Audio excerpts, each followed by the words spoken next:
Section 5, Video 1, Introduction to Resource Management. In this video, we will review resource management concepts and see how they play a major role in a virtual infrastructure to ensure fair play of resources. Resource management is the understanding of how system resources are managed, optimized for efficiency and performance.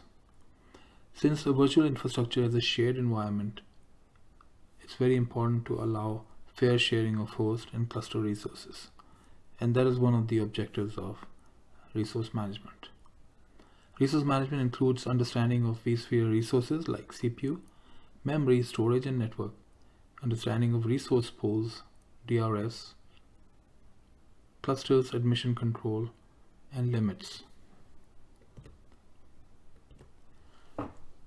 Resource management can help accomplish the following: performance isolation, ensuring a fair share of resources and guaranteeing predictable SLAs or service levels; efficient utilization, using undercommitted resources and overcommitting with graceful degradation; easier administration, managing relative importance of virtual machines while providing flexible dynamic partitioning and meeting absolute service level agreements. ESXi Hosts allocate each virtual machine a portion of the underlying hardware resources. Some of the factors to consider include resource limits defined by the user, as an example, the configuration of CPU or memory, the total available resources for the ESXi host or the cluster, the total number of virtual machines that are powered on, and their resource usage, overhead required to manage the virtualization. Based on a combination of these factors, the ESXi host is able to allocate how much memory and CPU to allocate to a virtual machine.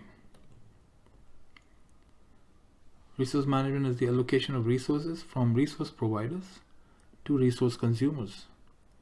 Resources include CPU, memory, power, storage, and network.